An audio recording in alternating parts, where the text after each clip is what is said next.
What is good, homies? This is Chris from the Small Hat Crew. Joined today by the Small Hat Crew. Small Hat Manny. Woo! Live and in charge. Small Hat Garen. Hello!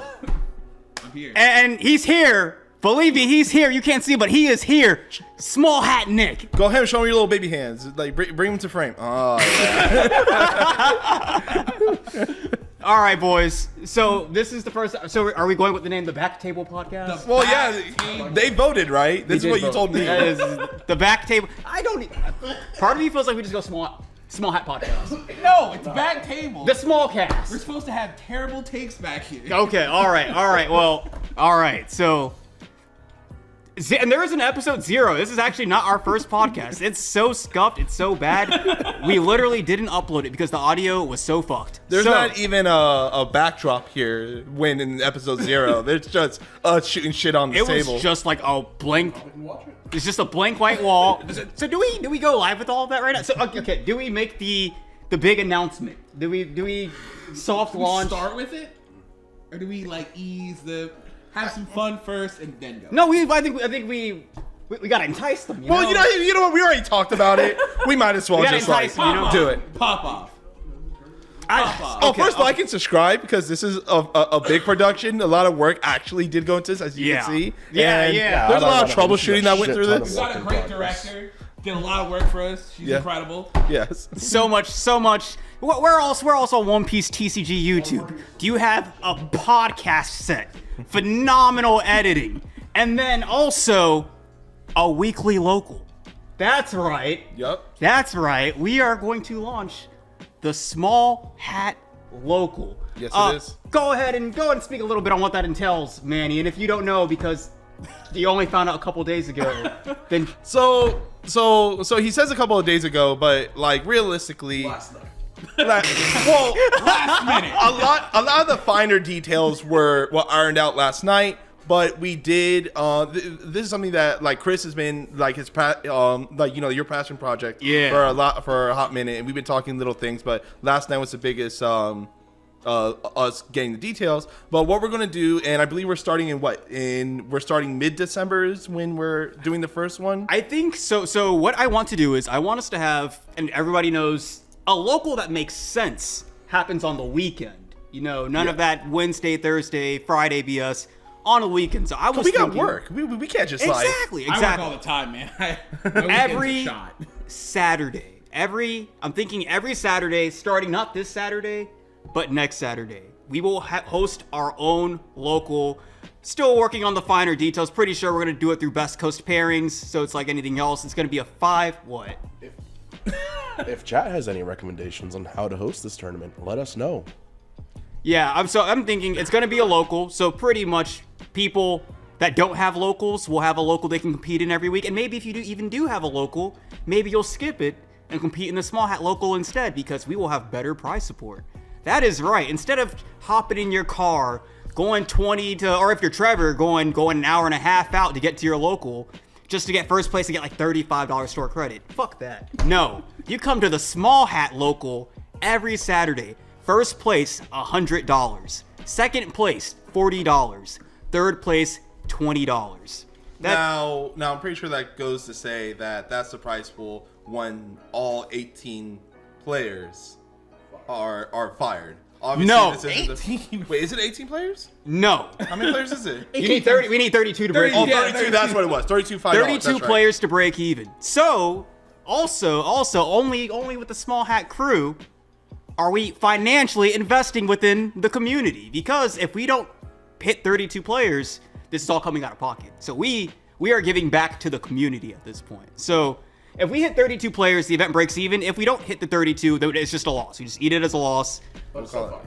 But it's still fires. Everybody has fun. Still fires. First place still gets $100. Second place, the community doesn't feel it whatsoever. It all happens on our end. So because we are going to be the ones funding this is going to be coming out of the Small Hat wallet or whatever. And as small wallet. As implied by the name, the wallet's very small. It's just made for a cat. You just Yeah, so I'm thinking also at this point, so that we can, since we're gonna be coming out of pocket to fund the local every Saturday, And I say every Saturday, but there's going to be like, I think 2 Saturdays from now where we can't do it because we have a 1K. Yeah, there's a 1K, and then there's the holiday weekend one where obviously people are going to be traveling. So, like, December is going to be a bit of... It's gonna be like a soft launch. That's why we mentioned it's gonna be a soft launch in December, but it's really gonna really take off in January next year. Starting January, you can expect every Saturday that there will be a local that you can compete in for money. We're not doing any product. It's cash. If you want product, you have cash. You could buy product. I have one question. What is the question? How people are gonna play? Like, are they gonna play on sim, webcam, a mix of two? Just depends. So the more astute, I was gonna say Smallians, but it's the homies. The Smolenites. The more astute homies may have already been clued in as this happening, because in the Small Hat Discord, which is where all of the tournaments will be taking place, you'll have to be in the Discord to be able to sit down at your table and play your game. So if you're not in the Discord, you're obviously gonna want to join the Discord. But recently, 20 tables randomly showed up in the voice chat channel. So that was the first giveaway. But then there was also a poll. I would say more astute, but this was very obvious. People literally opened the YouTube app and it said, would you rather play on the simulator or would you rather play webcam for a tournament? Look, It couldn't have been more on the nose. look, people were gonna ask them. Like, Yeah, there was 300 to 400 people that voted on it, and more than 70% of people voted that you would rather compete on simulator. So that's where I was honestly leaning webcam. So was Nick. Yeah. But you people chose. You chose this. This is on you. This is on you. If you don't like, if you wanted it to be webcam instead, you should have voted. You should have voted for the webcam. You should have got your friends to vote for your side. You had influence over this, and you let the simulator players win. So now the pros and cons to the sim. Every vote mattered. There we go. Every vote mattered. it really did it. It was like 74%. It was a swat wash. Now for the benefits of sim, because there's gonna be some people that are obviously like, I'd rather do webcam. But the benefit of sim is that it handles the whole cheating situation, and we did talk about any bug issues or anything like that, and we'll go into more detail about that when we're actually doing and setting up the information page for the tournament. But we already talked that out. The sim stops with the cheating. And then also, it's just more like people are now able to play. There's no longer the excuse of I can't win because I can't afford the cards, or I can't get these cards. Now it's money is out the issue. We're now doing skill to skill as much as possible, because the thing is, the issue with sim was you don't know who you're playing against. There's not a rank system, so how do you know you're playing against a good player? But the thing is, regardless of whether you think the person's a skilled player or not, by the time you're in your final rounds, that person's good enough to have beaten 4 people in a row, 3 people in a row. You're playing against someone who's at least credible. And even if you're not, if you're playing against someone that's not credible, you're still playing against someone with your record. So if they're not credible, you're not either. I know, right? So let's just get that out the way. You're bad. Let's just get that out. We can't help you be unbad. Well, we could together. You can't be like, well, my opponent was 2-3. So were you. So were you. So there is that. Also, so simulator, like Manny said, so it gives people access to all the entire card pool. So there's none of. I've had so many salty comments of people like, oh my god, I have the best iceberg deck. If I could just get into those events. Well, that's no longer a thing. It's no longer a thing. You sign up, you're competing. Yep. You don't have to worry about events selling out in the first 10 minutes. Nope. I want to see now that we're gonna have our own little circuit and you can register and you have all the cards and you can do everything. If Iceberg's not winning, if Iceberg's still not winning, I don't want to hear anything. There's literally zero excuses at this point. What are you talking about? Blurple Yellow Croc is best deck. What are you talking about? Whoa. Blurple Yellow Croc. Whoa. I just couldn't get everything together, you know? What's expensive in there that you can't get? Other than like Kata Curry. Kata Curry. Did you not just say Blurple Yellow Croc? Blurple Yellow Croc. That's a 3-color leader. My god. Sorry, I'm so used to saying Blurple. Hey, if everyone's gonna get, dude, that's why that's tier. He has 3 colors. Tricolor leaders, bro. And that's how you know he'd be so whoa. ass, too. There's a Rainbow Luffy now, so anything is possible. He's not even legal. He is legal. Only sealed play. You would think a 4-life 6-color leader is legal? No. He's legal. I'm not saying he's legal for everything, but he's legal for only some legal events. for one thing. Okay. You know there's Yu-Gi-Oh! Prize cards that can't even be used, period? Okay. Those are unusable cards. At least Rainbow Luffy is usable. He's not. To some effect. When everybody He's really not. Do you use a fire extinguisher all the time?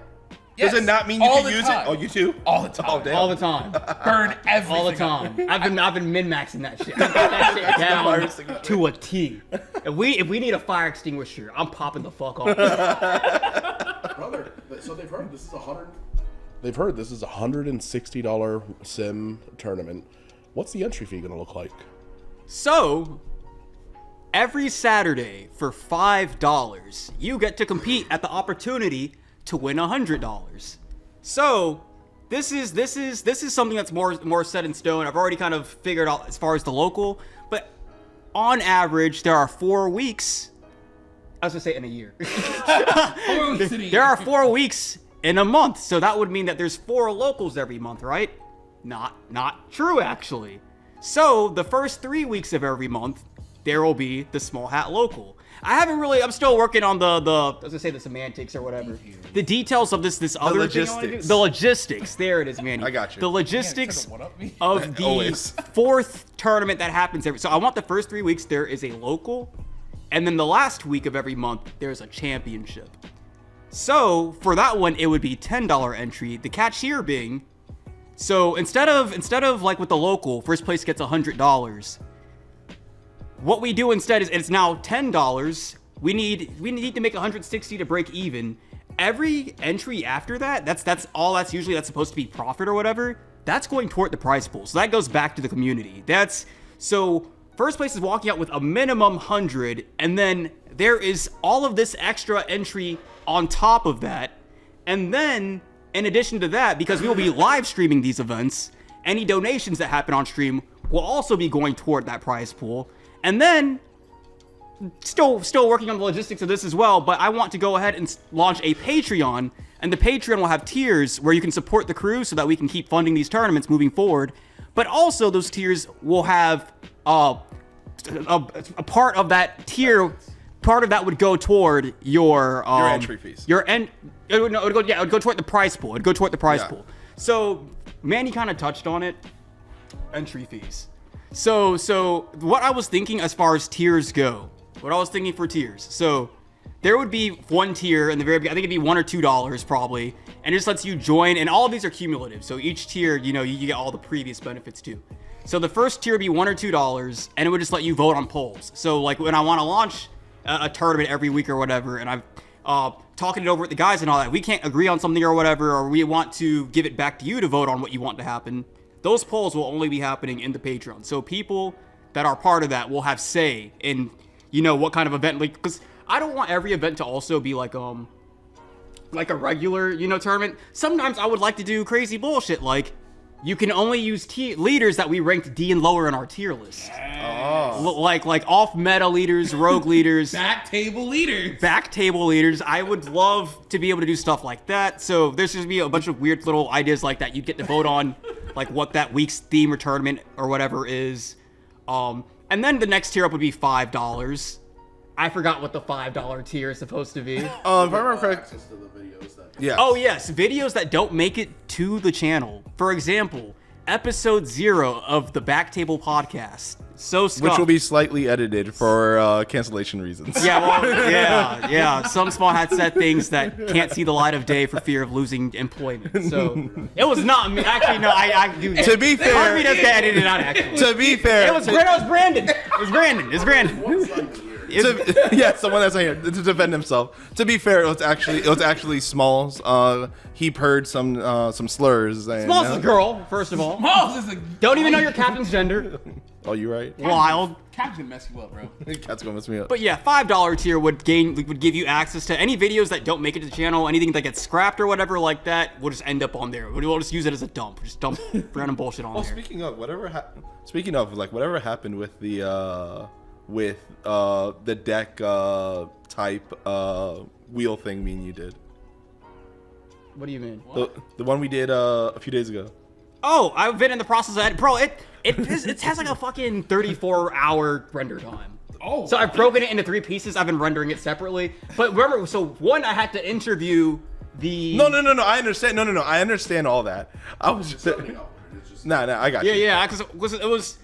So first, it was at like 80%, but then I had to interview the red purple Luffy player, so I had to stop the render, just trashed it.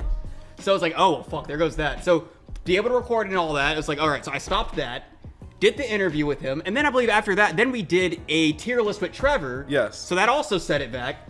But earlier while I was working my shift, I was like, let me just render this in the background. So it was taking forever to render, so I broke it into thirds, and I've rendered one part of it so far. Beautiful. I love every piece of this. Yeah. But yeah, so that's the $5 entry. Right. Okay. $5 Patreon. $5 tier. Yes. $10 tier. So remember, entry to the locals is $5.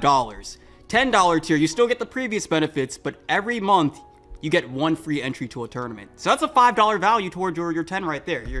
You're gaining. You have $5 for all the benefits, and you have $5 that you would have just used on a tournament anyway. So there's that. Then $20 tier, it's all of that, but $5 goes toward the pot. You know, the prize pool. So you still support the small hats, which make it so that we can keep launching these tournaments without eating a loss on it. But also, $5 of that still goes towards the players. Yep. $50 tier, if you're, I don't know, if you for whatever reason you're doing your own YouTube channel or whatever, and you want a small hat to feature in your video, that's what that gets you. You hire me or Manny or Garen or whoever. It doesn't matter. Nick's hand. You don't get all of Nick. You just get his hand. So long as they agree to show up in your video, the only one I'll say you could definitely get will be me. I can't speak for them. I can't make them show up. I don't think anybody would want me. Bro, I want you. You're good enough. How you gonna wear that shirt and not have the confidence? Look, You're good enough. Manny's already out here boasting the better version of it. So I got funny the enough, bootleg. this was not planned. This is not planned. This was not planned at all. Planned. I walked in the shirt and he was wearing the hoodie, and I was like, I'm already on stage. We're just My Barbie God. fans. Who knew? So the $50 tier would, of course, you get if you're like uploading, if you're doing a video or whatever, you can have a small hat feature in your video. It also makes it so that all locals for that month you are able to get into them free of charge. Locals and the championship. Because remember, the championship's $10, locals are $3. So that's $25 value in your $50 tier or whatever. And then the highest possible tier for $100, if you want to feature in a small hat video. There it is. You can buy your way into the video. There you go. You want Buy your way to stardom. There it is. You want to buy artificial clout. You want to use this as a way to boost yourself in the algorithm or whatever. There you go. You want to get your name out there, show up on the. Why You does that shoot for the sound so moon? bad? It's because I want to buy your way in. You're not good enough to make it on the channel. You have to buy your way in. sometimes you need a little push or a nudge. Push or nothing. Sometimes you need a little push or a nudge. And you know what? bribe. And you know what? But what's a bribe but just a push and a nub? It's just, sometimes you just need a little push or a nudge.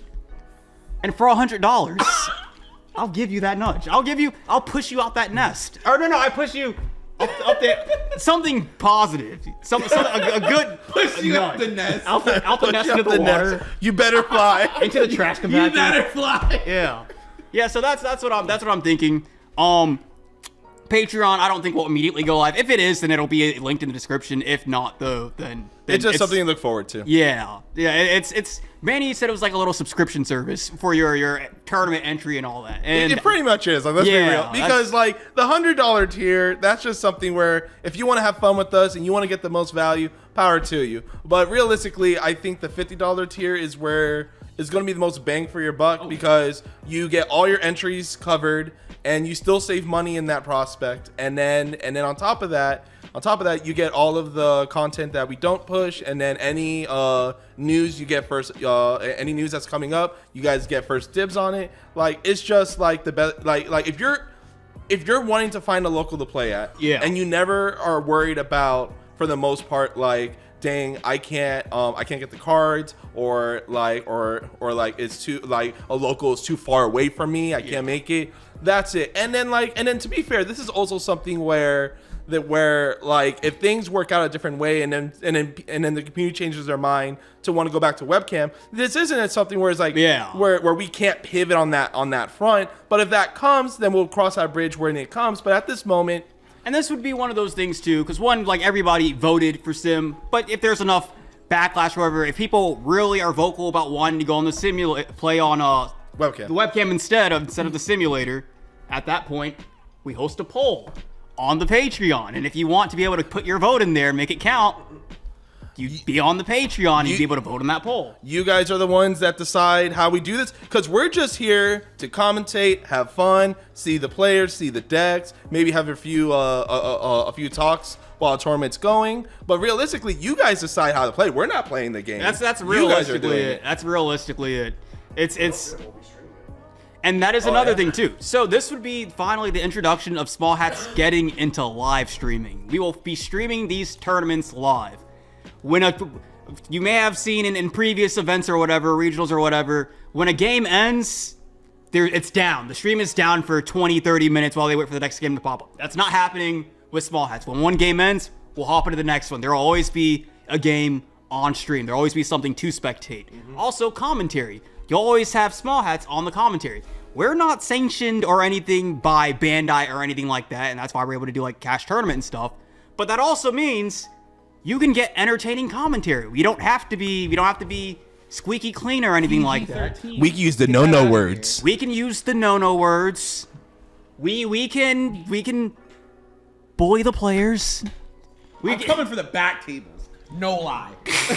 I will be in the back table talking the worst shit. Speaking of back tables, did we even say what this podcast is called? Yeah, we did. We did? Yeah. All right, so I just wanted to say this part, and this can be edited out for all know, but this is the back tables because all your friends are in the front tables. They're winning. They're winning. Yeah. That's why Scrubbed we're out here. today. Scrubbed out. God, you made me forget what I was gonna say. What was my train of thought? What was I saying?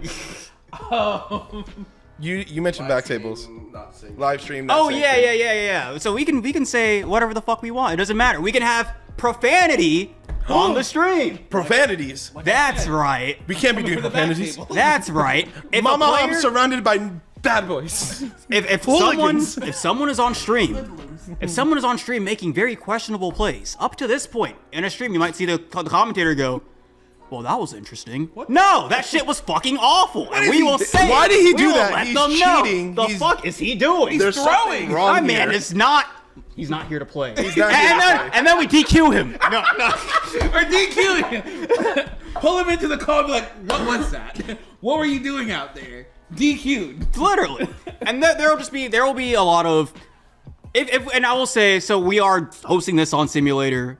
If it does somehow end up on webcam, if for some reason people change their mind and want to do webcam instead, we are going to be ruling with an iron fist. Oh God. If you're streaming or when you're playing with each other or whatever, if one of you disconnects, that is a game loss. That's it. There's no room. There will be no room for people to disconnect, change the cards in their hand, move around what's in the discard I'm all pile. up for getting bribed though. No, the minute your camera goes off, that is a game loss. That is literally it. It's as simple as that.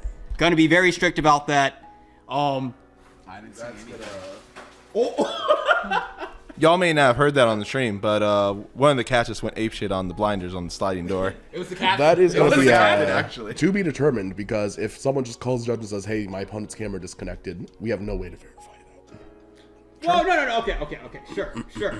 But for the most part, if a player's disconnected, because that's one thing I don't like about the official events. There's just too much room to cheat. Also there will be nuance to it, So if someone's doing some questionable shit, and I will say honestly, realistically, if we do webcam, you should be recording your game. I recommend recording your game. Yeah. We're not against like you guys recording your guys' game. Like obviously we're not gonna be recording your guys' game. Right. Well, that's not true. Like we'll be maybe recording the game we're spectating, but we're not recording everyone's Well, we wouldn't game. even do that because it would just be the VOD. Oh yeah. But for the most part, we're not going to be in charge of recording other people's games. But if you're recording your game and you catch your opponent cheating and you show us the video, that's the quickest W I've seen in a hot minute. It really is. If your opponent's doing some sketchy shit, if we see any of that treasure cup shit where people's hands are going off camera then coming back and countering, and if you've recorded that.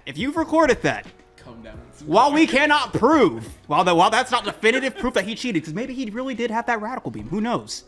That's second when we radical view beat. it, That was the third radical beat, by the way. the minute one of us views that footage, if I see some bullshit like that, they're out. That's literally it. Is that a permaban? Honestly, you know what? If you cheat in a small hat event, I think you are just banned. If you cheat and are caught. If you're don't Wait, say that. whoa. Don't say that. You're just implying if you cheat, What are you you get away saying? with it. What do you say? No. Well, no, this is No, like he's saying about webcam. Yeah. No, so a lot of it just comes down to nuance, but for the most part, because there have been many times in the past in a treasure cup or a regional or something where someone's obviously cheating, but they're like, well, we can't really say for certain if he's cheating or not, so we're just gonna. And then there's outrage on Twitter, and then it's always outrage on Twitter. There will be none of that here. That person's gone. He gets shot. Whoa. Just Dragged out back. take him out back. The captain takes care of him. It's over. It's over. Just like that. You see Smalls is just like this. It's gonna be. I'll make the shotgun from Old Yeller, and it's like, I'm putting you down, No. Yeller. It's gonna be Luffy and Usopp when the ship. Oh, yeah? It's gonna be that, but except the captain's just gonna. And you're down. It's not gonna be much of a fight. No, so that wouldn't even be that then. That would be Bellamy. Yeah, I was gonna say Bellamy. Bellamy launches off a pole or whatever. He comes flying down, and then here we come in with the ban button. He's just gone. Yeah. Swat him like a fly. He's just out. It's like Brain is destroyed. he's launching himself. He's launching himself at 7-0. You're out. Just like that, you're gone. There you go. Forever. True. That's it. So yeah. Anything like worth saying regarding the circuit, the small hat cup or local or whatever? I like the cup. Again, this is episode 1 of the Backtable Podcast. This is all just a sneak peek into what we have planned for the channel, because we don't want to just lay everything out in stone. Please take this all with a grain of salt. Okay, I wouldn't quite say grain of salt. I do know for a fact most of that's happening. Light seasoning. Yeah, the only thing I'm questioning is because we don't go live this weekend. Ideally, next Saturday would be the first small hat local. But because none of this has been, is it? Oh. Is December really the time for the local? Let us know when you want us to start this. They're gonna say now. They're gonna be like right. This Well, second. okay, but at that point, it's on them.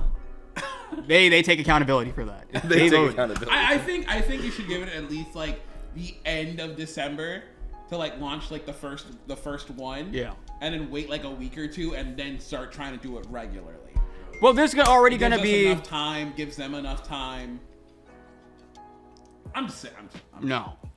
Well, okay. So long story short, let's just say that these are very strong things that are going to happen either in December or they're going to start in January. Because either way, we're going to either do a soft launch sometime in December, but we are going to do some form of hard launch in January. Yes. I think that's safe to say. Yes. All right, cool. Yeah. So now that we're past that, because let's be real, this is our first podcast, and Well, no. We're not past that. Nothing but advertising. yeah, this is all just. We're not past This that. is like 40 minutes of advertising. I'm just Stroking our own ego. just stroking it. The YouTube went to our heads. It's all over. We're Bro, look behind you. so Shoutouts to Etsy for the sign, though. yeah. Etsy went Etsy kind went of hard. crazy on that. Hit play on it. Hit play. You guys have any suggestions for how you think any of this stuff should be ran? Let us know. If you think it should be ran through Best Coast pairings or a different alternative, let us know. If you think that it'd be ideal to pay through like Best Coast or PayPal or Venmo or Cash, whatever your suggestions are, you just let us know what you find most convenient. You can- I always say not Cash App, but then I was speaking to Brandon said Cash App. No. Manny said Cash App. No, I Manny said Venmo. Zelle. I said Venmo. Yeah. Don't So slander me here. So whatever you guys think makes the most sense, whatever's most convenient for you, whatever you're all on, let us know. Yep. But now, I guess with all that out of the way, the actual podcast. Welcome to the I stuttered. So for some people that now will see in editing, I can't fix. I stutter, so that may happen here and there. So it's not a bad stutter, as you saw. I didn't stutter too much up to this point, but that was one. So Bring attention to it. Bring attention to it. pay attention to it. I'll No, do my bring best. attention. Pay bring attention. attention to it. Pay attention to it. Pay attention Speak. and bring attention. Speak. For only 10 cents a day, you can help feed Gary. So, all right. I thought you had a topic you want to discuss. I thought it was a topic. Okay, all right. So, I'll launch a topic then.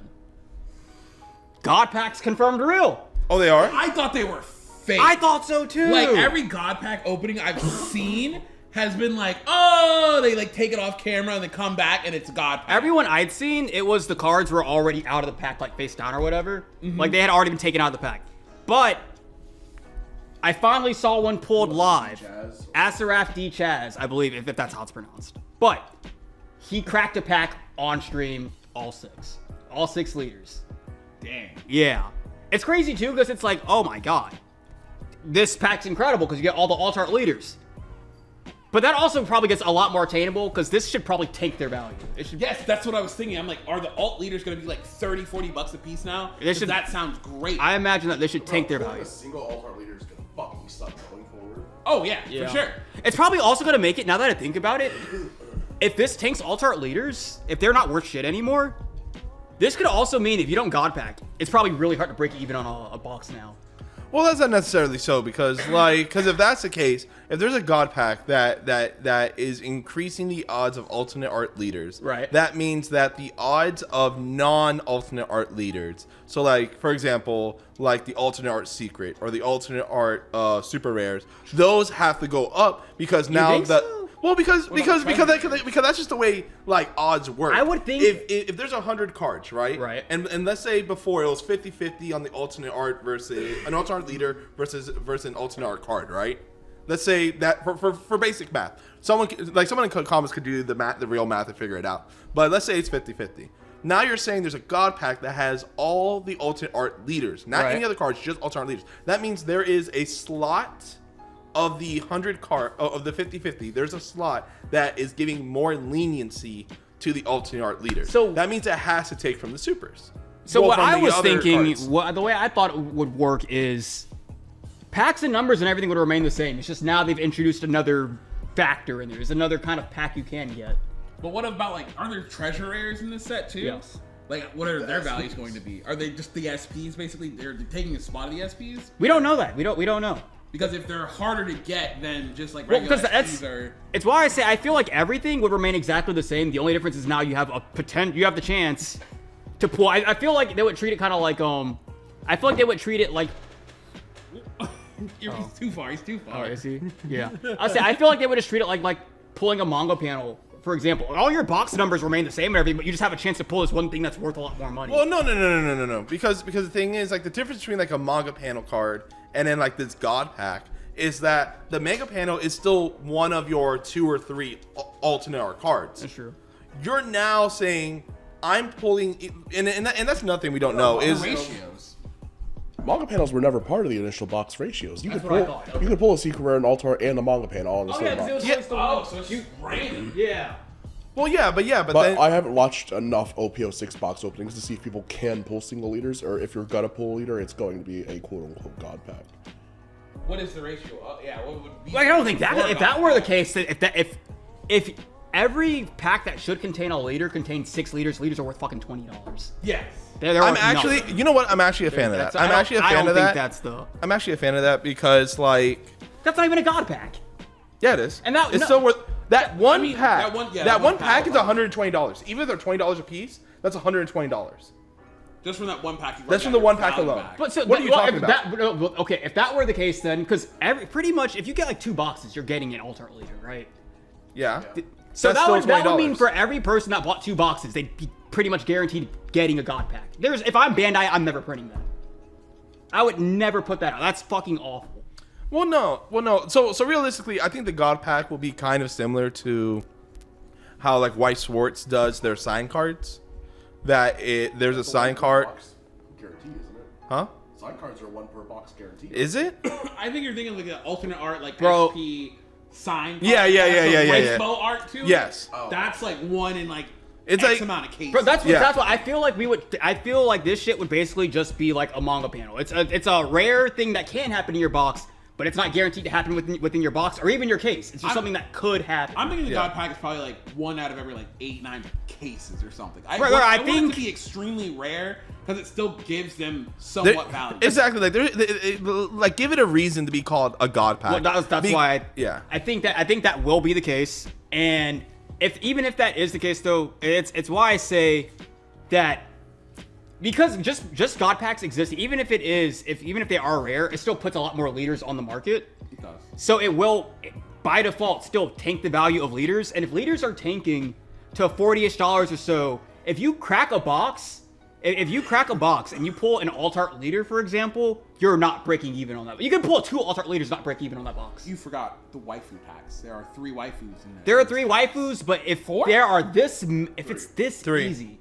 Reiju, Perona, Ray, and Reiju, Uta. Uta. 4. There are If there's this many on the market, Uta. it's melting. It's worth melting. I think the waifus will like stay like if they're that relevant, I really think they're gonna stay at like 40, 50-ish. Well, that's the number. That's the value I was using though. Because so say you pull 2 waifus, right, and they're both $40. Yeah. If I spend $100 on a box and I pull 2 waifus, honestly, realistically, if I buy a box, if I pull an alt-art leader, I'm upset. I want to pull an SP or an alt-art or something. I do not want a leader. Leaders. So I agree with you on that. I do agree with you on that. That in set 6, if God Packs are as frequent as, let's say a God Pack, just so there's like kind of spectrum to understanding our thought process. Let's say a God Pack is 1 a case I wouldn't think they're 1 a case. But let's just say for the manga panels aren't even that. Is the thing. Okay then. So let's say God Packs are 1 in every 2 case. Can we? See, that's why I think they would just treat them like a manga panel. I would imagine. So what's the ratio on a Manga panel. We don't know. How do we not know? I would say realistically, I think manga panels are 1 in 4 cases. From Joe Yen, from our standard One Piece huge buyer, The whale, our One Piece whale, Joe Yen. I've seen him buy. Shout out. We've seen him buy cases on cases on cases. Now he has pulled his own manga rares, and I would say off the top of my head, I know he has bought at least 4 cases, and he pulled 1 manga rare. So my logic is based off that. To be fair. Oh, understand. So now, did he just luck out and get a manga rare in his 4 cases? But I think a 4 case ratio to 1 card makes some level of sense. So with that said, let's say the God Packs are 1 in every 4 cases. That means that I still don't think the rarity of an alternate art will go down drastically. It just means because there would be a slight decrease in alternate art leaders, but I'm welcome to that, because right now alternate art leaders are somewhere between $80 to $25. The $25 ones are the unplayable ones, and the $80 are the ones that have any kind of meta relevance. What's his name? Law leader Red Green is $400 on TCG Player My right God, now. let's set 1. That's set 1. Like that's due to the fact that there's not printing of that card anymore. That's like the same with any card game. There's cards that haven't been printed in forever that just cost money. Like for example, in Yu-Gi-Oh, there's Drill Warrior, and Drill Warrior costs a huge amount of money because he only has so many printings. But he's not a great card or anything. That you only use him in Edison format. But he's a $25 card just because. Junk Archer used to do the same thing. It was only for Edison format. He was they reprinted him recently, but still. Essentially, all I'm getting at would be, because say there was a pack and then just print out a pack and there are 6 manga panels in there. That, regardless of how often it happens, 6 manga panels. That is going to inherently tank the value of manga panels in general. So it's the same that's going to happen for leaders. Leaders, just introducing, even if it was 1 in every 4 cases, just introducing that many new leaders to the market brings down the value of all the other leaders, because there's always a chance you just get 1 and you pull all 6. Yeah. So they become more accessible and they bring down pricing, and honestly that's a good thing realistically, but that's also something where I feel like realistically, if leader values do tank, then it's probably not as smart to buy a case or whatever like that, because it's probably going to be a lot harder to break even on your case when a bunch of your packs will potentially have alt-art leaders that have diminished value because they become so accessible at this point. That's my thoughts on that. Plus, people who pull these god packs, people that just play the game, don't collect, don't do all this resell bullshit, or maybe they do resell, but will keep one leader for themselves to play, because, I'm going to play Gecko Mori, I'm going to play Yamato, fuck all these other 5 leaders, I'm going to sell them. Exactly. Yeah. So, there's going to be a lot more on the market. There's going to be a lot more on the market. Yeah. Oh, man. But with that said, I think the prettiest looking card in set 6, leader wise, is the Uta. I think the Uta is the prettiest card. She's very I like that one, and I do like the Perona. Unfortunately, I'm not going to play Perona, which is sad because I really like the card. Has Perona? I didn't look, but I think She's popped up here and there. I was gonna say, because in the East they've been playing OP06 recently, and one. Yeah, that's what I mean. Like recently, very recently, they've just gotten it, and from what I can tell, because I remember giving a hot take, I thought that Perona was a very overhyped leader.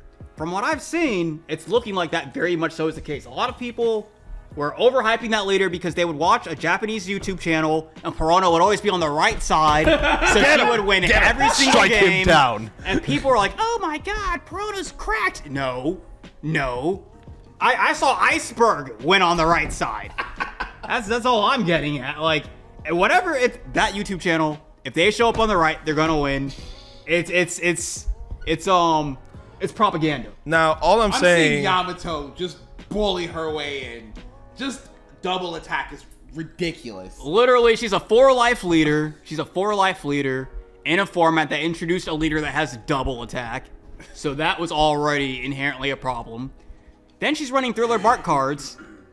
There's a better Thriller Bark leader. I've seen a hot take in our Discord. Somebody says that they think Gecko will be good in the beginning and he'll fall off real quick. What? He said looking at the Thriller Bark package, I don't think it's that great. That's crazy. I don't understand. His ability is just a infinitely better Dofi effect, and then the Gecko 8-drop is so cracked. It does what Sakazuki did in set 5, but like better, because you get an 8K body. You then, or is he 8 or 9? 9K. He's a 9K body, who then brings like a 4 and a 3 or 4 and a 2. 4 and a 2. 4 and a 2. And you just drop the Rebecca off that ability and then grab back like a Suru or something else that just minuses your opponent. And then you can still just like do stuff. With that 8-drop Gecko, pretty much anything that needs to get removed is getting removed. Also, Gecko has the ability to do a loop every single turn where he's pulling 2 to 3 cards out the opponent's hand. He also, if he wants to, can make himself a 7K leader on the opponent's turn every single turn. That's pretty much being 9-bearded every single turn of the game. Yep. Yes. Like, even if I had nothing but 5K bodies on the board, if that was all I had to work with, if I am pulling 2 cards out of your hand every single turn, 2 minimum every single turn, I'm winning that game. Is that counting the attack? And that's literally effects. that is at minimum event and then event again off of Hogback. Yep. That is just that alone. And then Yes. you're just swinging with like 1 or 2 Now- guys a turn, so you're like you're just killing your opponent's hand. Every time you swing at your opponent, you're pulling cards out the hand. They're 2K as a Perona that pulls cards out the hand, and then she's 5K, so if she swings, she's pulling cards out the hand or they're picking up life. Also, Gecko can hit you, make you pick up the life, then discard it from your hand. It's random also, the card he pulls out, you're like... now, I'm not seeing the crazy part, and I just want to confirm real fast.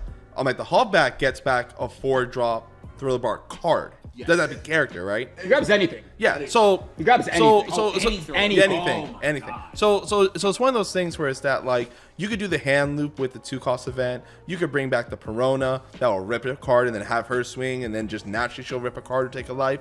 But it's one of those things where it's like that I think it's a 2-cost event or a 1-cost event. The one that is you pop your dudes to make Gecko. It's a 2. It's a 2. That card is bonkers. That card is stupid good. And then the fact that like It's main and counter. yes, it's main and counter, so you could use it to make your dude big to keep going and push advantage or dig cards. Like you could play the zombie Sanji, penguin dog, Anupe or whatever. Anupe. Like you could bring him back then then on your opponent when they're swinging, you just pop them again, filter, draw 2, discard 2, and then still generate 1,000 through the whole turn, for your Gecko. And it's like, you didn't lose anything, because these guys that you're blowing up you're just generating them off Gecko, either off effect or off or off like the 8-drop Gecko, where you bring 2 out, and it's just ridiculous. It's just like the amount of resource that you have in that deck, and like your grave is your second hand, your hand is your second hand, and the fact that like all of your events, you could play 2 of those. You could play 2 of those events, and you can still play them 6 times a game, because you could just cycle them back. So it allows you to play even like, because people be like, oh well, if you play too many of the discard event, then that's less counter. I don't care about that, because I can cycle the 2 that I have. Once one hits the grave, you can keep getting it back. Yes, and essentially the card we talked about before, I'll make the Sanji zombie card, and then there's another one that does the same thing, that mills 3. You don't get to draw 2, but you mill 3. Like, essentially all those cards are just searchers. Yeah. Just. And then you have to also take into consideration a card like Absalom exists. That is literally, he's just removal that's in the discard pile whenever you need it. Whenever you need removal, you put 1 on your leader, you tap 2, he comes out, he pops something. If you have like an Ice Age or something, Ice Age and existing in Gecko pretty much is, he pretty much says 4 Dawn, pop an 8 cost. If you ever see Ice Age and Absalom's in your discard pile, you can do that every single turn and pop an 8 for only 4 Dawn. Or even so, you got Ice Age and hard drop Absalom, and that's just 5. To pop an 8 cost. Like your Red Rock for 1 more. Yeah, you get to hit everything, but like, let's be real. Within the game, there's 9 and 10 drops, but like, there's still a lot of 8 and lower drop cards you will pay 5 Dawn to get rid of. You can always drop like a Suru or the Toy Soldier. Yeah. You can just keep recurring them back from the grave, because you also have Rebecca. You still have Rebecca in that deck, and you can do so much with that. Absalom only hits a 2 cost or lower, so Ice Age plus it, he hits a 7. Oh, 7. My bad. Still, like, you playing black, you have so many options. There's so many to knock things down. There's so many of all because the new kid, that the purple kid, is 7, right? Yep. Yes. Pop that boy like it's going out of style. Everyone's been playing him anyways. I have seen some Gecko. I've been looking at Japan's list. Some of them are just playing fucking 10-drop Kuzan, and with with Absalom is fucking disgusting. You play Isho. You can play the Isho in there. 8-drop Isho hand Yeah, control. that's what I'm saying. Like, Yeah. You hand control them. Drop once they get to that. He hits at 6. Once they drop those 2 cards, go to 4. You use the other effect later in the turn. So Do you think? All right. So if I'm hand looping my opponent every turn, do you think there are hands ever hitting 6? I mean, for start, It's already hard. But hold on, but you don't have to. Cause remember, the event doesn't care how many cards they have in their hand. You just rip it. Well, no, that's what I'm saying. So that means I've been able to start ripping as early as turn 2. So if without being hand looped, sometimes it's already hard enough to drop an Isho on the board and pull cards out their hand. Imagine even picking apart their hand the last 3 turns. By the time you can put Isho on the board, what are the odds their hand's big enough? I know, but I'm also saying like Isho's other. Yeah, I know. I have a question. Hear me out. Let's say you go second. You have the discard event in your hand, but you don't have a 2-drop. Do you play the event? Okay, so as this is the first podcast, we were not prepared. The camera Not died. prepared at all. The camera died, so we had to take a hiatus, but we are back. Yes. Nice little breaky break. Picking up where we left off. So you said if there is no Starter in the hand. do you play the event? Yeah, I don't see why not. Well, I was gonna say, why wouldn't you? As opposed to doing what? You can't attack. Yeah. Why wouldn't you play the event? Well, because then like you're obviously showing that you have a lack of counter in hand, and then they push aggression on you. Like it's just something else to think about. I think you just do it. You just let that shit rip. All right. You just do it. run. You just do it. All right. Now, to everyone there, because obviously we let the cat out the bag that our camera died.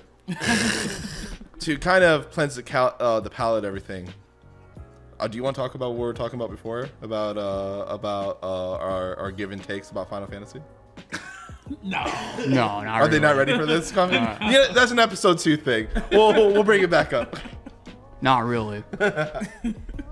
So I guess before we segued off into that, I was talking about how I think Perona, mid leader, said it was a hot take because people disagreed and whatnot. She's done nothing. And I mean, it's been a week. It's been a week. It's been a week. It's been a solid week. But she's doing nothing. Don't get me wrong. No. Because Gecko's gonna do things, right?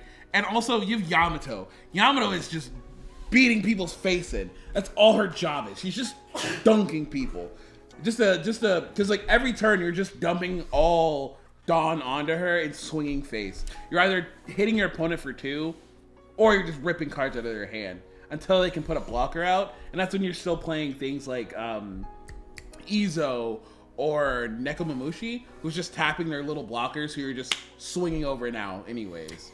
One thing I did want to address is, because, you know, it's always talked about how Yamato was this big boogeyman who would be winning everything, and people are saying that there are other leaders and there's some amount of diversity or whatnot. To that, I say, I just think it's too soon.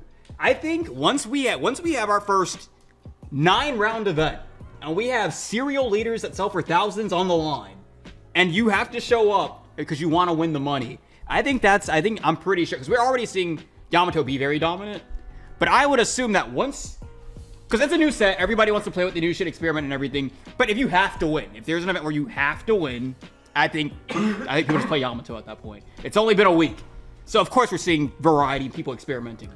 I'll say that also depends, because I've been watching a lot of Yamato versus Gecko gameplay. If Gecko sees its Cerberus, it can just recur the Cerberus every turn, and it doesn't care about Yamato, the leader, being double attacked. So it depends on the high roll, because I mean, seeing a 2-drop or 1-drop, I think that Yamato being big means that 2-drop, 1-drop blockers are going to see a resurgence that we haven't seen in a while, for just like a little in-between weenie card because of one leader, which just goes to show how powerful busted she is. I think it also goes, though, that, like, you know, assuming Gecko does end up being the other leader that she has to compete with, I think they just adapt. They're already running like things like Totsuka Blade and all that for 1 Dawn, tap a 5. You know, you just lean heavier into cards that tap the Cerberus, fucking dome them and rip 2 life off of them. Yeah, but the thing is, the cards that do tap, they're kind of like,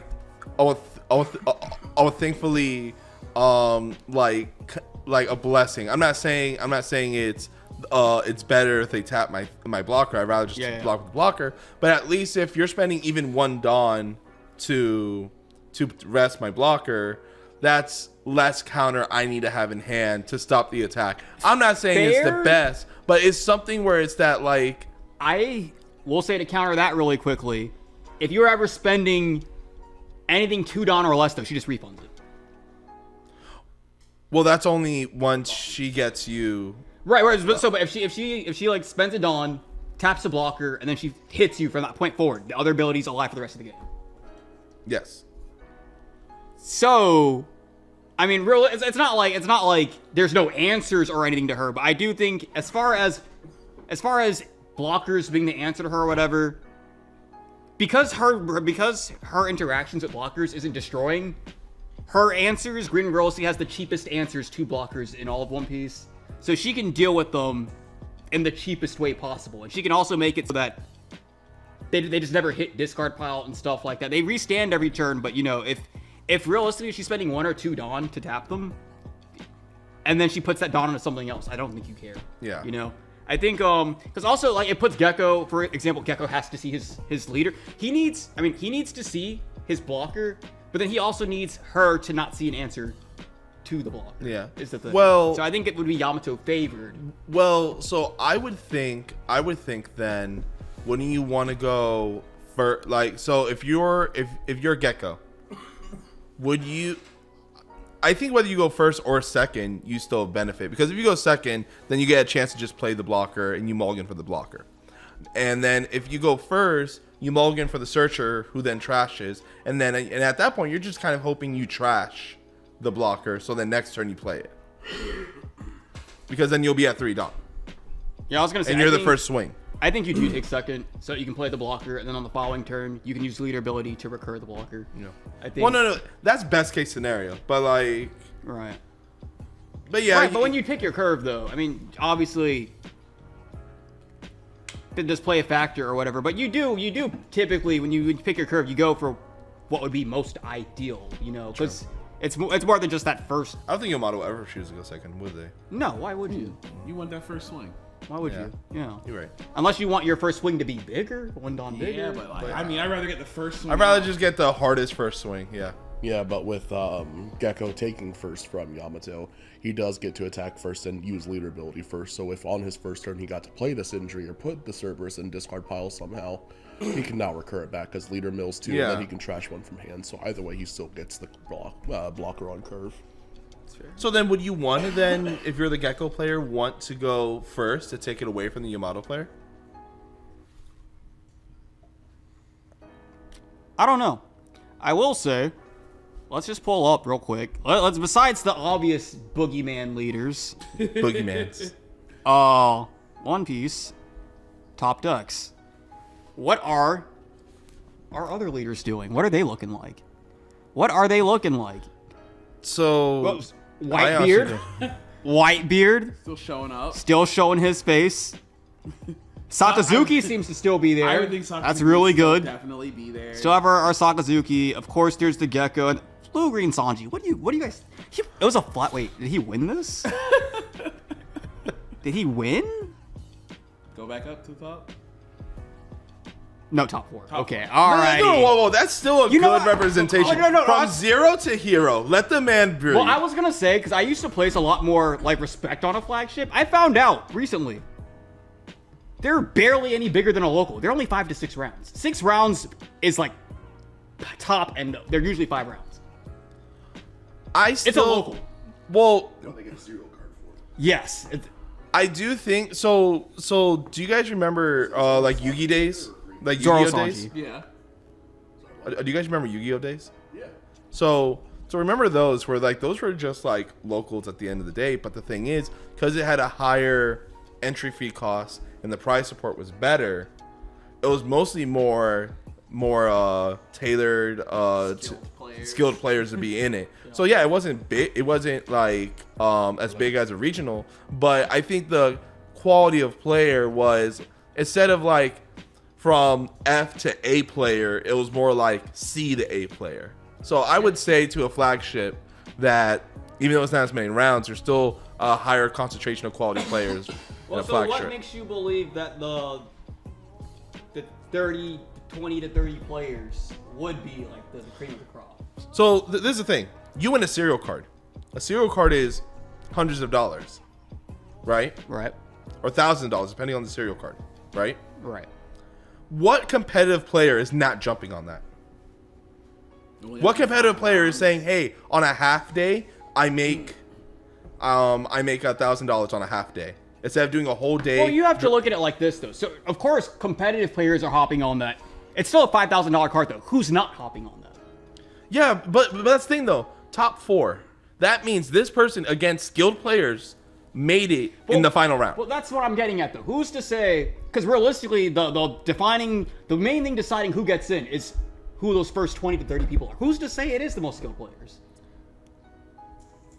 Because say for example, I don't know, little Timmy at home wants to sign up for the flagship, and he gets in before Trevor. That doesn't. Okay. He got one of the first 24 spots. Trevor can't compete. Okay. So I don't. If that's the main thing deciding who's getting in, who's not, who's the fastest, then that's not a that doesn't. reflect skill whatsoever. Yeah, but it doesn't change the fact that, let's say hypothetically it's 6 rounds, right? Let's say hypothetically it's 6 rounds. Right. That player still made it to round 6 undefeated and then lost the last round. Well, sure, but what I'm getting at here is, so say for example, because since the only thing deciding who gets in is who's the fastest, let's say 19 random people and then Trevor get into a flagship. Trevor's a really good player. Yeah. He's probably going to win it. Who's to say he's playing against people around his skill level?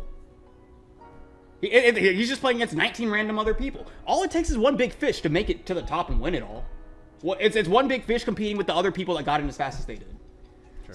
I think it'd be one thing if it was like based off of some kind of ELO or something, or if it was an invitational based off of like. But the only thing deciding it is how fast you register. Remember, you have to take into consideration when Dogger Law was popping off. The guy that got second place, with Dogger Law, he was only in piloting that deck because the guy that came up with it wasn't fast enough to get into the regional.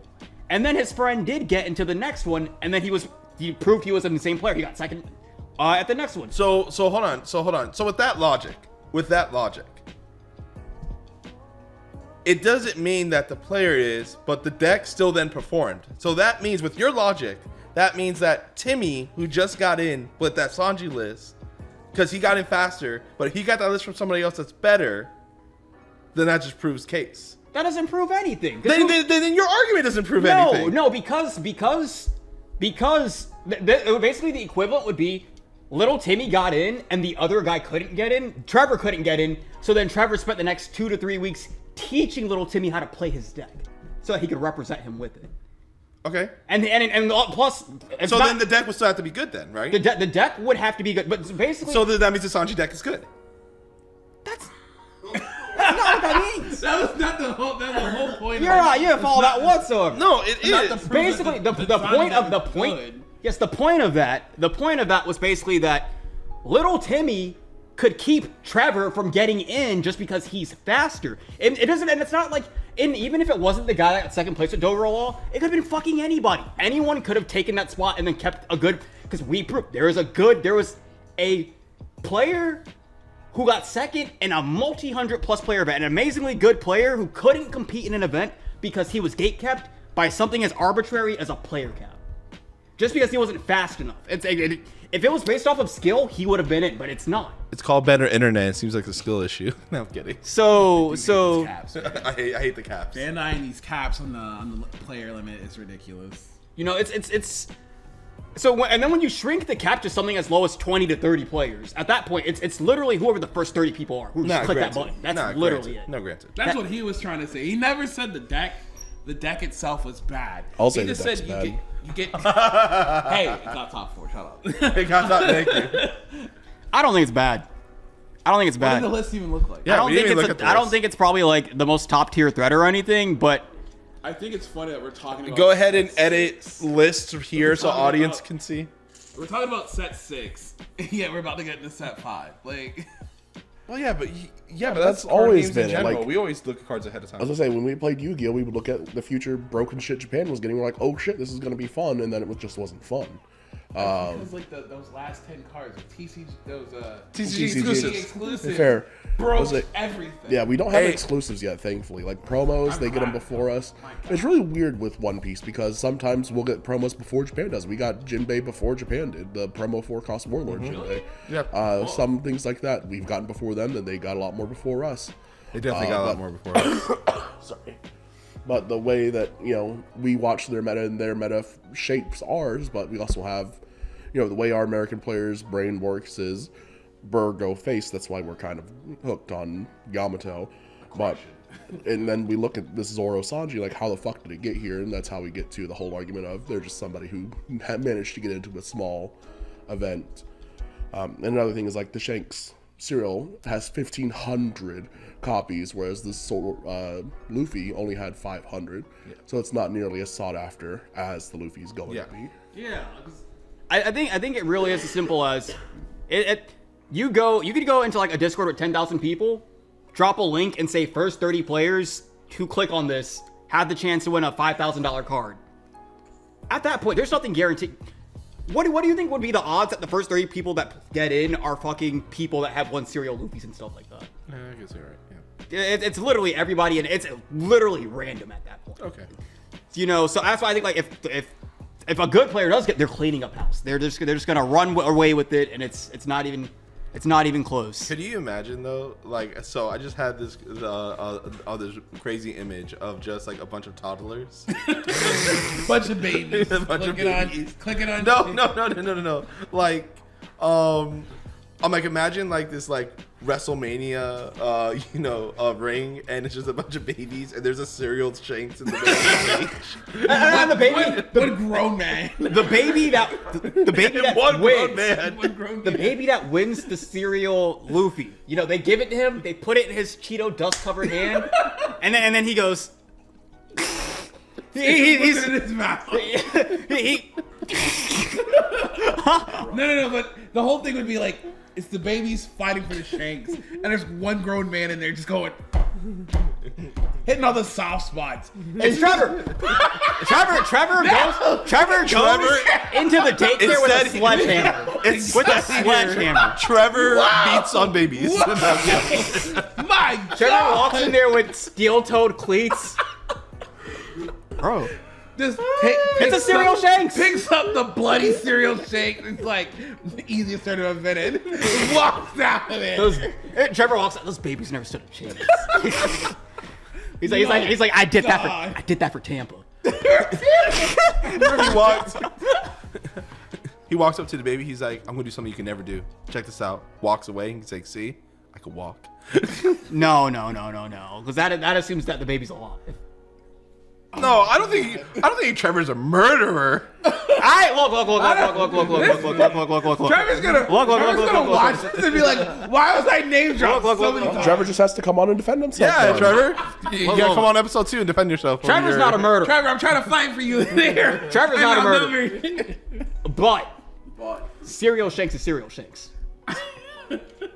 That's the equivalent of saying $20 is $20. Like, But well, that's if $20 is $20 is a slogan that can exist, and it's merely $20. You inflate that value so much higher, I think the stakes get higher too. So Chris, what do you do for that cereal shanks then? I told you. I told you what I would do. I would follow in the footsteps of Trevor. Oh, it didn't do this. It didn't do any of this. Why is Trevor a monster? why? No, it's called being a good player. Good player. It's called being a good player. Stomping babies. So everyone now knows being a good player is stepping on little children. Just keep that in mind. It's The sacrifices we have to make. No, we I was gonna say being a good player is he finds himself in a situation and he needs to make the correct decision. He needs to play this turn accordingly. That is not incorrect. He needs to play this turn accordingly. He needs to limit the opponent's options. One of those options is walking. I'm telling you he's kneecapping babies now? They can't even walk yet. Trevor versus Team Ankle Biter. Who's to say that during this whole, fiasco, one of the babies learned to walk all of a sudden. Baby. You have to remove the option before it's a baby. So you're telling wait. So you're telling me that we're now in a shonen anime where the baby's getting beaten down and then the baby levels up during the fight, learns to walk, tries to go against Trevor. Trevor then beats baby down even though it got power up until the daycare teacher shows up. They advance a little bit further with each turn. That's how a drill works. It's The baby scenarios where they're like, you in a room full of babies. How many you can take before they overpower and kill you? You said the daycare worker shows up? Yeah. What do you think the daycare worker does? Calls the police. Or Jumps off the top rope. Or they hand Trevor his cereal shanks. Because the babies can't do it, right? Did he not earn his place? Oh, that's what I'm getting at though. It could be 31 babies and Trevor. Why is it always Trevor? Chris is like, Because he's Tampa's player. Trevor is Tampa. Look. As far as tops go, it's Trevor. It's Trevor. There's a whole debate as to potential and whatnot. But as far as the numbers and the data goes, Trevor has an amazing test partner and whatnot. We all think Arvin's also cracked it insane. But as far as talking to the audience and them having a name that they can look up in the rankings, it's Trevor. They can look up Trevor. So that's why it's always Trevor. That's why Trevor's the one kneecapping the babies. You heard it here. Trevor is top dog. You're putting a target on this man's back. Every tournament he goes through, like, it's Trevor. If I can beat him, I'm better. I bet I'm better than 30 other babies. I remember when I went to when we went to the Rainbow Luffy event or whatever. Oh yeah. And then I didn't get their names, but 2 viewers showed up, and one of them was like, so if I can beat you, that means I get some street cred, right? and I'm like, based on what? Based on what? He beat you. That's how. Based on what? He beat you. That's all that matters. So speaking of, I also think it's crazy on that topic that where some people who follow YouTube channels, it's crazy when they're like, well, this dude's a YouTuber, so he has to be good. And then, Bro, that is so... some of the most ass players I've ever seen. Really are. Honestly, I'm gonna say, if there are 100 YouTubers that play One Piece, I would say 85 of them are ass. 85, bro. Sometimes I will see them put together the most shit list I've ever seen, and then I'll see them make the most shit plays with those shit cards. Bro, red, green, Luffy, yes, dear. There's so many. Yes. There are so like they'll start the video, right? They'll start the video and be like, here's the list before they've even made a decision, before they've played a card. The first decision, just them putting that card in the deck, like, oh, he's fucking terrible. He doesn't know what he's doing. This guy's awful. Yep. But then the viewers don't know. The viewers don't know that because they take it as gospel. Yeah, they're like, oh well, he's on YouTube and his face is on a camera, so that guy must be. You know good. what I think it is? What I think it is that people confuse skill with confidence. And hear me out. Because it does take confidence to do YouTube to an extent. Because even if you don't have a lot of views or whatever, you're still putting yourself out there. It's no different than doing public speaking, you know? So it's one of those things where it's like, I condone any YouTuber that, you know, that does their thing, have fun, do what you want to do, right? But when people are doing research on their deck building or whatever, like, there's nothing wrong to look at. Like, you can find a little YouTuber that has like 65 views, and maybe you find something where he thought of something, and maybe the whole plan isn't structured right, but you saw something like a little spark of genius while he's building. You're like, hold on, he's doing it wrong, but I know where he's going, and I know where it needs to go. Honestly, you know. So, but like, there's a lot of people that think that YouTubers are just like A-tier players. That's not the case. For example, like with me, my greatest accomplishment is my top 16 during set 1 with over at Treasure Cup Miami. That was my greatest accomplishment that I've done in the 1P CCG at this point. Now, during set 1, I can arguably say I was in the top 20 percentile of One Piece players by rule of thumb. Now I would arguably say I'm in the top 40% of One Piece players, because I've definitely stopped playing. Bro, like I should. If you read our comment section, what? if you read our comment, I think 40% is selling yourself so short, because you read our comment section, the overwhelming majority of One Piece players, very, very, very casual. You know, incredibly. It's gotten to the point where sometimes I'll be reading through the comment section, and I'll start replying to somebody, and then I'll stop. Like, you don't know what the fuck you're talking about. Look, there was one guy. So remember. Okay, in the tier list. So the tiers basically went S tier, or Blurple Croc tier is a deck that is meta defining. An A tier leader is a leader that is consistently winning regionals. A B tier leader is consistently topping regionals. A C tier leader probably can top a regional. And then you'll have people go, VVC at minimum. It's like, at minimum is topping a regional. You think she could go higher than that? What?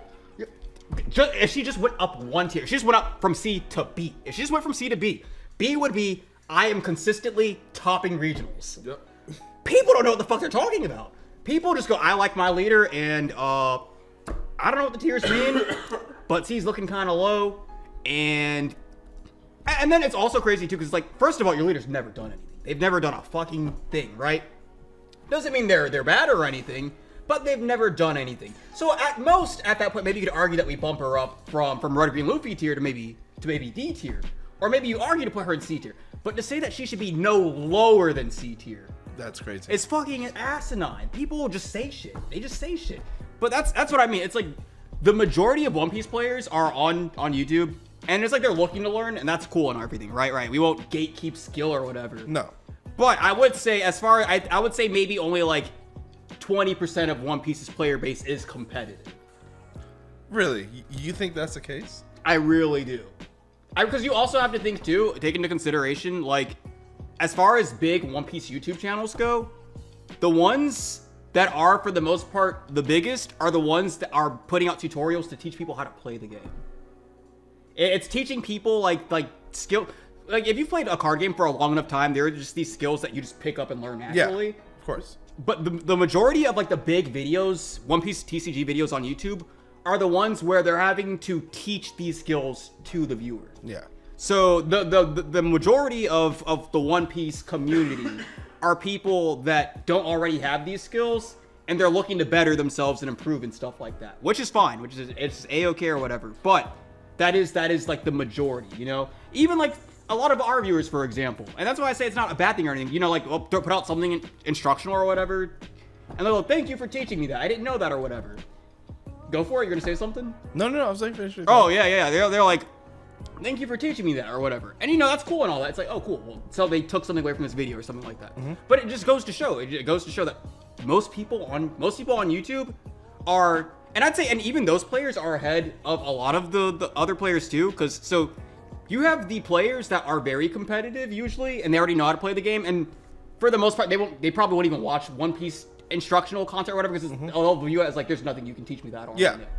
And then you have the next like layer of players that are people that do think there's still more for them to learn and stuff like that. So they will watch and want to learn and stuff like that. And then you'll have the players like at the very bottom where they don't even want to learn. They just want to find a list. Yeah. They just want to find somebody else's list and play it and think they're going to do as good as that person did with it. No, I get that. Now, you know what? I think to some extent you are correct. Because like on like my most viewed videos on my channel were my deck list, and I had one video called "Do you know how to combo?" Yeah. And that video did really good because like everyone was wondering like, is there a combo for my leader that I don't know about? And then I had a bunch of people, and now obviously this is set 1 stuff because when I was doing a lot of my stuff, it was mostly around set 1. But it was the how Keymon works if you have less characters and then you build more that you can use this effect prematurely, then build your board, but then you still have the -1 because you triggered it while you had less than 1. It was like those type of interactions that they're like, wow, I didn't know you could do that. I didn't know it was a thing. And it was like, yeah, it's a thing. And it's just one of those things where it's that like, I do see where you're coming from, where it's that like a lot of the community that I see really does want to learn.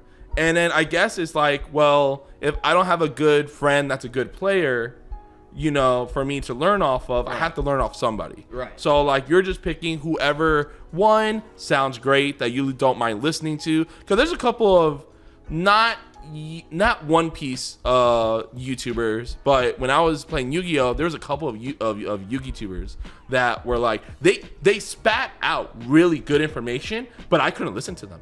I was like, holy shit. I have to listen to you for 30 minutes? Yeah, no. I felt that too. Like what you're saying isn't wrong, and you're a very smart individual, but I can't listen to you. Yeah, no, I agree with that. But it's why I say that like it would be the majority of the community too would be, you know, people just looking to learn, because the videos that do perform the best, the videos that get the most views are the ones that are teaching players how to play the game. Like those are. I would say, like, I don't know if anybody wants to do a One Piece YouTube or whatever. If you want a quick little cheat code to easy views and stuff like that, deck lists. It's deck list, and it's teaching people how to play the game. Those are very, very easy ways. I will say those will probably lock you into like a little niche where like you have to do those things, and if you don't upload those, then your viewers won't watch your video. But that would be that little cheat code thing. Another thing is, if you're the main guy and you want to win all your games, just don't sit on the right side. No, sit on the right side. Sit on the right side. Don't only sit on the right side. At least mirror the video. At least mirror the video every now and then. No, it's quite literally that. It's those videos, like tutorial videos and deck lists, are so like anyone can put it out. Anyone can put it out and it will do well. But it's one of those things too where the people are there for the content. They don't really care about you. So you just pump out deck lists, you pump out stuff like that, you get locked into that. But it is a testament to just how many people are on YouTube just looking to either learn or looking for a list. Yep. That is the majority. You could put out something else and maybe you'll get like 2,000 to 4,000 views or whatever, you put on a deck list, that shit's cracking 4K guaranteed. Like, I will say this, and I guess that just goes to, and you know, the selfish plug-in right here. Like there was a video that you know on that meme you made a bit back of the how to build a deck. Yeah. Where that one where it's that like, and we got a lot of positive feedback on that one where it's that like it wasn't just us showing a deck list because we Right. just talked it out. Yeah. But it showed how to make a deck list, and there were some people that didn't know like how many 2Ks you're supposed to be playing on average. Yeah. For this, and they learned from that, and that's another thing of learning in TCG, which I never got in Yu-Gi-Oh, I never got in White Sports, I never got in Pokemon, where someone explained why do you have these ratios, why do you play these certain cards like realistically, or like when I look at a card, what am I actually looking at? Yeah. Like what is this card actually meant for? And I feel like there's not enough channels that talk about things like that. So, and then like obviously we don't talk about it too much. Like we talk more about like card reviews and then just us shooting the shit. But on the few videos that we do that, and then people, you know, like thank us for it, I do see where you're coming from, where it's like it's just people coming to YouTube to want to learn, because the people who already know the game want to that already know the game, they're already top players, they're only on YouTube to listen to their friends talk or see the person that beat them in an interview Yeah. and see what they have to say. What? You put the mic up so it's covering your face. Oh, yeah. When I watch One Piece YouTube, I'm only watching people play games. I'm watching either gameplay, or I'm watching somebody to entertain me. If like Joey or something, I'm only watching like a friend or something. I will never put on a video where they're trying to teach me how to play the game, because I'm like, the fuck do you know that I don't? You know? Like, I'm that weirdo that watches pack openings. that's so crazy. I can't do pack openings. Pack They're openings- so What do boring. you, what do you look at when you look at One Piece TCG on YouTube? What are you looking for? I actually listen to Small Hats because I like hearing.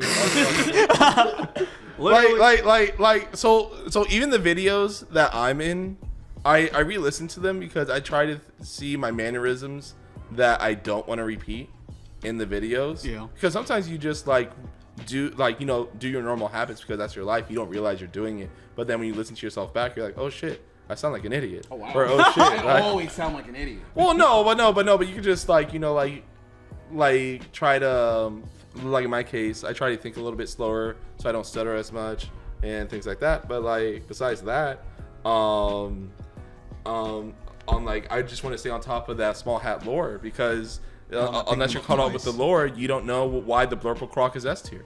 Yeah, you don't know why. Yeah, literally, I only go on YouTube to be entertained.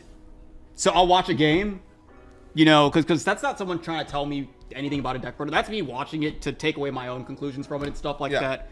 Or I'll watch like a friend, for example. So I always say, man, you come back to YouTube, because I just want to hear my friends talk. You know, Yeah. Doesn't matter what you're saying. I don't really care. Could be literally anything. I just want to hear you guys talk. Yeah. That's literally it. I will never put on somebody teaching me like the curve of One Piece. It's like I know what I know the curve. I know what do I gain from watching. I literally view it as time thrown away, just time wasted. Actually, for people that want to learn the curve of One Piece, I don't think we're ever going to go around to ever making a video about curve. But if you guys want to see a real good curve video, look up curve videos for Hearthstone, because it's the same premise as One Piece. So if you guys want to learn how to maximize your curve, watch some Hearthstone videos. Yeah, no, if you wanna excel on YouTube, do everything that the Small Hats don't, you know. That's a fact. Be consistent. Be a consistent uploader. And- Upload every day. Upload every day. We don't do that Every day. shit. And do not use no words. Upload. No, that doesn't affect us, bro. We fucking destroy it. We do really good. No. But technically, you can always do better when not saying no words, because then you get to use your videos with kid friendly, and kid friendlies give you more numbers. It actually doesn't. Kid friendly is a penalty. Really? Kid friendly videos cannot be monetized. Oh, that's right. I forgot about that. Yeah, that's why you 'Cause honestly. we're in this for the. Never mind all the no words. Fuck you. Yeah. No, but yeah. It's you be a consistent uploader, because that's sure as fuck not Small Hat Crew. Nope. And it's not Double down on manifest deck either. lists, dude. Do as many deck lists as possible. Put out so many tutorial videos. You can't just be. be shooting the shit with the guys. That's if you want. Yeah, that's our thing. Want that sweet YouTube money. Yeah, no, that's what you gotta do. That's what you need. You need to watch what we do and then do the exact opposite. Literally, the fact that we're even doing as well as it's a fucking anomaly because we are doing everything wrong. Doing literally everything wrong. It's the people. It's not the content. It's the people here doing things. Literally, not doing anything right. I think what I'm telling you. Literally, us. I think it's like, because I think everything we're doing is fucked. It's all fucked. But we package it well. Everybody comes in to hear the batshit ideas we have and things like that in the banter. It's not about the content. at all. So there's the thing. I like to view us as a trash can, and hear me out, right? When trash is trash, it looks disgusting, right? Right. But when you put it in a trash bag, it's nice and neat and clean looking. Yeah. We're the trash bag. I don't even think We're it's that. leaking a little bit. So realistically, I don't what think I we're think, leaking. I think we're like Glad. You know, we're very strong, stretchy material. what I genuinely believe. So, because I feel also, because most people on One Piece TCG YouTube, I think, are uploading just garbage bags. It's just bags full of garbage. It's just really, really bad. But then we come along with the vanilla scented Glad bag. I'm definitely a lavender bitch myself. Our shit is. so basic though. Everything smells like lavender. What flavor would you? I mean, what Flavor? scent? What scent? I'm going with do you mean? vanilla. The Vanilla? coffee You bean? can't smell The vanilla. coffee bean? No. See, vanilla coffee is different from vanilla now. No, the vanilla coffee bean. Nah, That's nah. disgusting. I hate the smell of coffee. It's so. No, I don't like the smell of coffee, but a vanilla scented coffee bean, like that one's gas. No. Do you just? I smell your brain frying right now, No, and like that's the dumbest thing I've heard. No. Yeah. How are you gonna say I hate the smell of coffee, but vanilla coffee? Bro, you can't smell the vanilla It's the from the vanilla. coffee. I don't get it. No. It's because that's what the scent is called. I just be doing vanilla. Vanilla smells so good. Vanilla smells good on its own, and Coffee or most vanilla. You can't smell the vanilla when there's coffee. I can. No, you. Okay. Yeah. I can be a basic bitch and get on some pumpkin spice. I don't care about the flavor. Pumpkin spice is just fall cinnamon. That's all it is. Bro, I don't care about the flavor, but that scent goes it depends on intent. It depends on intent. Every Okay. time. Okay. It does. When I match a girl on Tinder, whenever I match a girl on Tinder, Tell me about this. whenever I match a girl on going to Tinder, this. my bedroom is pumping a Glade pumpkin spice scent. And every time she comes to my room, she's like, "Wow, your room smells really good." It's like, yeah, I bet it does, doesn't it? That's Smells intentional. like pumpkin spice. That's intentional. That's intentional. Intentional. It really is. And not even completely off One Piece at this point. Haven't even touched on OP05. I haven't talked about Sakazuki at all. That's what's We went crazy from about this. 6 to tangents. Haven't talked about Sakazuki whatsoever. Zakatiti. I think it's gonna be episode 2. That's Yeah, episode 2. episode 2. Alrighty, so What? you know this your was- tangent about your pumpkin spice? Bro, I'm the one trying to segue us back on track. What do you mean? What's the suspect? Okay. Sakazuki. Yeah. What? I What? Well, I'm trying here. We all think we're tried. out of time at this point. Okay, whatever. Okay, fine. That'll be episode 2. Episode 2 of the back table. We'll back actually table. talk about set 5. You know, honestly, because a lot of this one too was dedicated to like launching The this one locals. local and everything. Plug. Yeah. Plugins. Yeah, we'll still mention it moving forward, you know, but it won't have to dedicate half an hour to it. Yep. Yeah. Yep. Okay. All right. Next podcast, we'll talk about OP05. Any topics you want to see us cover in that, let us know, because clearly this shit is not organized whatsoever. There are no topics. You know how unorganized we are? Every time that Chris wants to talk to you guys, he looks at the screen and not the camera. He's so used to looking at the screen when talking about. Well, that's not me looking at them. That's me looking at myself. Narcissist. Powerful. Well, I guess from us to y'all. Hey, if y'all want to see us play some Lethal Company with the Small Hat crew, let us know.